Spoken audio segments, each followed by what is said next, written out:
La règne à vous, j'espère que vous allez bien, ici Divorce. Aujourd'hui, nous allons parler des divinités qui régissent le domaine des sentiments, ou alors, plus vulgairement, le domaine de l'amour. Tout au long de la vidéo, nous allons définir et, en quelque sorte, essayer de détailler tous les attributs de ces divinités qui viennent de différents panthéons pour que vous puissiez comprendre des similitudes et comprendre que associer ces divinités, ces entités à l'amour, c'est en quelque sorte restreindre leur champ d'action. Je vous invite à vous abonner, à liker la vidéo, activer la cloche de notification, partager la vidéo.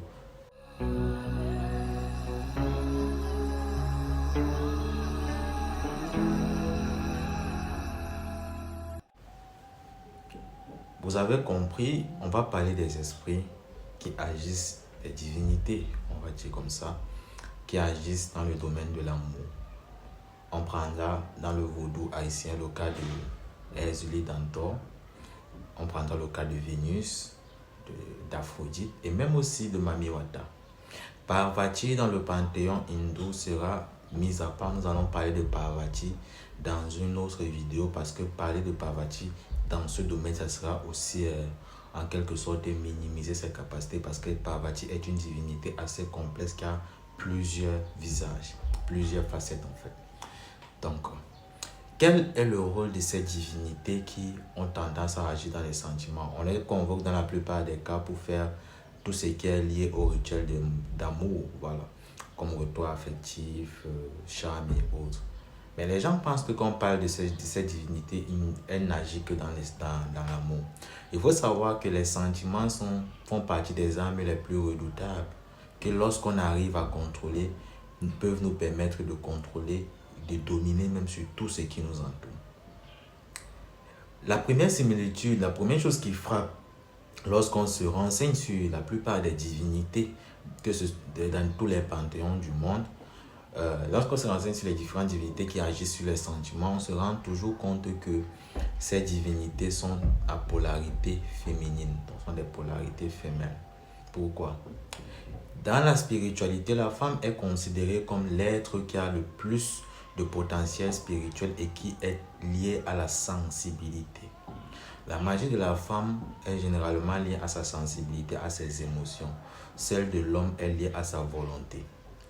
Raison pour laquelle la plupart des entités féminines, des entités qui sont liées à l'amour sont représentées comme des entités féminines parce que la féminité représente la puissance des sentiments, tandis que le masculin représente la puissance de la volonté. Il faudrait que vous compreniez déjà cela, ce n'est pas faux à ça. Maintenant, quelles sont les capacités de cette divinité-là? Déjà, il faut savoir que dans la plupart des cas, ces divinités sont toujours vénérées ou alors les rituels liés à ces divinités sont soit le vendredi, qui est le jour idéal pour cela, soit le lundi, qui est le jour aussi idéal pour les rituels qui sont liés aux esprits de polarité féminine. Quand on parle des esprits qui sont des énergies, des divinités qui agissent sur les sentiments, ce serait à tort de vouloir les assimiler uniquement à l'amour. Parce que quand on parle de sentiments, nous avons plusieurs sentiments, que ce soit la peur, la colère, la jalousie, la haine, l'amour et autres. Cela est dit car lorsque vous avez le pouvoir de contrôler les émotions des gens, je l'ai déjà dit, vous pouvez contrôler ces personnes. Maintenant, quand une divinité est liée aux énergies de l'amour, vous allez vous rendre compte que généralement, tous les attributs, on va dire comme ça, de ces divinités sont liés à la couleur rouge ou la couleur rose. Dans certains cas, dans certaines formes de spiritualité, il y a souvent un violet qui tend vers le rose qui est souvent utilisé pour ce genre d'entité. Voilà généralement les trois couleurs. Pourquoi ces trois couleurs? Il faut savoir aussi que ces couleurs aussi sont graduées. Par exemple, quand une personne va faire une invocation ou un appel à l'une de ces divinités-là, en utilisant par exemple des attributs de cette couleur violette qui tend un peu vers le rose, elle aura tendance généralement à faire des dons peut-être de charme, d'envoûtement en fait, des rituels d'envoûtement, des rituels de charme. Le rose aussi c'est pareil, mais sauf que c'est parfois plus puissant que celui du violet qui tend vers le rose, car Celui du violet qui tend vers le rose, c'est plutôt un charme qui va agir sur le plan universel. De telle sorte que partout où vous passez, l'entité vous donne le pouvoir de charmer les gens. Tandis que le rose, non seulement vous avez cette capacité de charmer les gens, mais vous pouvez aussi orienter ça vers une personne précise pour la contrôler. Maintenant, le côté rouge, c'est le côté qui a l'entièreté de toutes les énergies, de toutes les polarités, de toutes les potentialités de ces divinité-là. Parce que quand on parle des sentiments, je vous ai dit, ce n'est pas que l'amour, il y a aussi la haine, la colère, la jalousie même aussi, c'est un sentiment qui est naturel. Si vous voyez votre frère réussir, même si vous ne lui souhaitez pas du mal, vous allez ressentir une petite jalousie en vous qui vous dira, mais pourquoi pas moi, il faudrait que je devienne aussi comme lui. Maintenant, si un mage, une prêtresse, une initiée qui travaille, un magicien, un magiste, un sorcier ou n'importe quoi, qui travaille avec les esprits qui sont liés au sentiment, a peut-être un problème avec vous. Sachez qu'il peut peut-être ne pas vous rendre malade, mais il peut venir dans votre famille, il sème la zizanie dans votre famille, il sème la zizanie dans votre entreprise, il sème la zizanie même dans votre entourage et vous isole du reste du monde. Une fois que vous êtes isolé, vous êtes plus fragile et il peut ensuite faire de vous ce que vous voulez, ce qu'il veut. Et au-delà, même s'il n'a pas, même s'il ne veut pas vous rendre malade et tout, il peut vous envoyer d'autres formes de malédiction, de mauvais sorts qui sont toujours liés au sentiment, en vous envoyant parfois la peur chronique, où vous n'arrivez pas à dormir parce que vous êtes stressé, vous avez peur que quelque chose va vous arriver. Ensuite, au fur et à mesure que cela va prendre de l'ampleur, vous allez commencer à disjoncter, ça peut créer de la folie en vous. Vous voyez donc à quel point les sentiments peuvent être dangereux. Vous allez vous rendre compte, la plupart des personnes qui créent des entreprises, les grands chefs d'entreprise, travaillent beaucoup avec ces genres d'entités. Pourquoi? Parce qu'ils ont besoin de ces entités pour s'aimer la zizanie entre les différents employés. Parce que si les employés réussissent à s'entendre, ils peuvent s'associer pour nuire aux propriétaires de l'entreprise, parfois par des vols et autres. Mais lorsqu'il y a la zizanie entre les différents employés, il devient difficile de s'entendre. Ce qui fait lorsque une personne commet un délit, commet une faute, l'autre voudra, l'une des autres personnes qui restera, voudra trahir. Donc c'est pour ça. Donc, le domaine des sentiments, généralement, est un domaine qui est sous-estimé par la plupart des novices et même par la plupart des athées, je ne veux pas des athées, des profanes, parce que selon eux, les sentiments sont faibles, ce n'est pas quelque chose d'assez palpable, d'assez visible. Pourtant, le sentiment est, les esprits qui contrôlent les sentiments sont parmi les plus importants dans la spiritualité. Vous allez vous rendre compte que vous allez vous rendre compte que certaines religions, je veux pas stigmatiser une religion particulière, mais par exemple, certaines religions qui sont très liées à la lune et aussi qui ont parfois pour jour de culte de prédilection le vendredi, sont des religions où les adeptes de ces religions-là ont un suivisme passionné des convictions, des dogmes de leur religion. Ce sont des personnes qui, lorsque vous attaquez leurs convictions religieuses, peuvent aller jusqu'à vous, jusqu'aux extrêmes en fait, pour vous faire comprendre que vous avez touché un point sensible. C'est parce que ces religions ont basé leur égrégore, leur énergie égrégorique sur ce qu'on appelle les sentiments. Au travers de sentiments d'amour, d'appartenance qu'ils ont avec cette religion qui est très fort, parce que vous voyez déjà la puissance parfois de ces égrégores-là. À travers donc ce sentiment qui est déjà très fort, vu la puissance de l'égrégore, vous vous rendez compte qu'il est souvent très difficile parfois de faire retrouver la raison à certaines de ces personnes quand ils ont parfois tort. Voilà. Au-delà même de cela, nous voyons aussi parfois le fanatisme, l'amour effréné que certaines personnes ont vis-à-vis de certaines célébrités et de certaines personnalités politiques.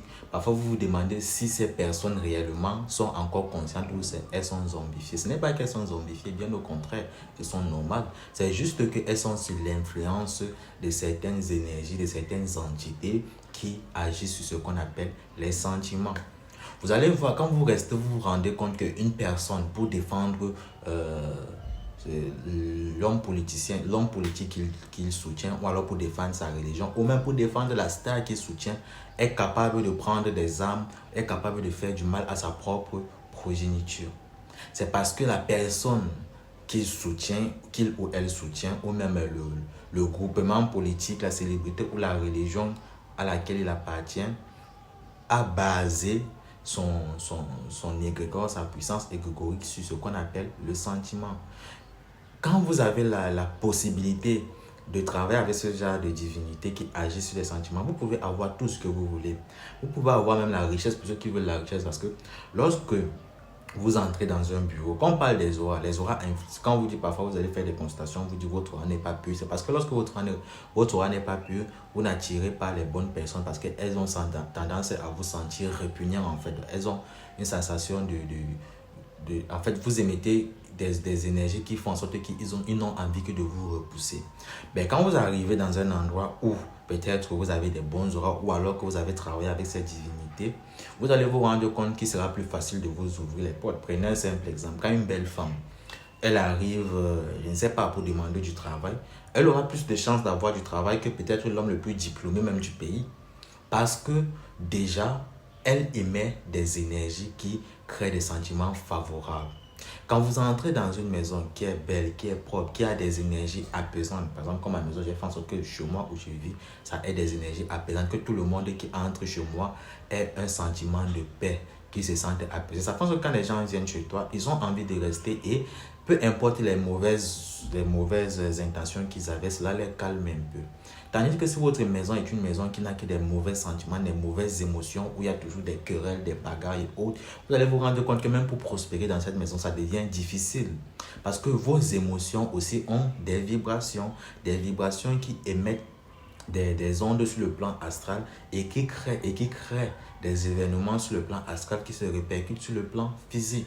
En conclusion, je voudrais juste vous dire, ce n'est pas parce qu'on vous a dit qu'une divinité est une divinité de l'amour, est une divinité qui agit sur les sentiments, qu'elle n'est pas une divinité importante. Bien au contraire, ces divinités-là sont parmi les plus puissantes et les plus importantes.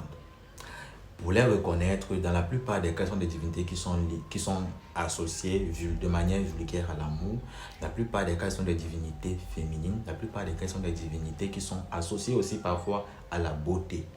Maintenant, quand on travaille avec ce genre de divinité, on doit toujours tenir compte de son apparence physique. Il faut prendre soin de son apparence physique. Parce que c'est le premier critère pour travailler avec cette divinité. Prendre soin de son apparence physique, être propre. Et ensuite, maintenant, tenir compte des différents rites selon la divinité à laquelle vous allez vous tourner. Parce qu'il y a peut-être des choses que Herzulie Freda va aimer et que peut-être, je ne sais pas, Aphrodite n'aimera pas. Selon les égrégores, bien sûr, et selon les différents rites et traditions des différents peuples auxquels ces divinités sont liées. Même si les énergies sont les mêmes, même si dans le plan global, on peut dire que ce sont les mêmes entités, il faut toujours tenir compte de l'égrégore du panthéon et des peuples auxquels les différentes divinités ou bien les différentes versions des divinités auxquelles vous voulez vous adresser sont liées. Voilà. Donc, mais le plus important, c'est de savoir que c'est très important de travailler avec les divinités qui régissent les sentiments. Leurs couleurs sont le rouge, la couleur rose, la blanche. La couleur blanche, elle est universelle, elle passe partout. Et la couleur, le violet qui tend vers le rose, là.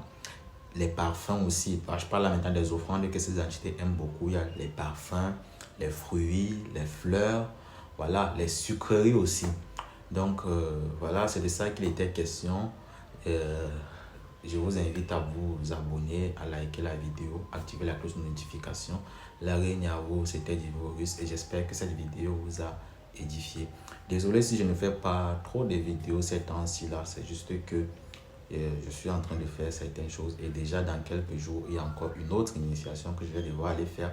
Je vais essayer de voir si je pourrais juste filmer peut-être 2-3 secondes ou 1 minute de ce qui va être fait pour vous montrer.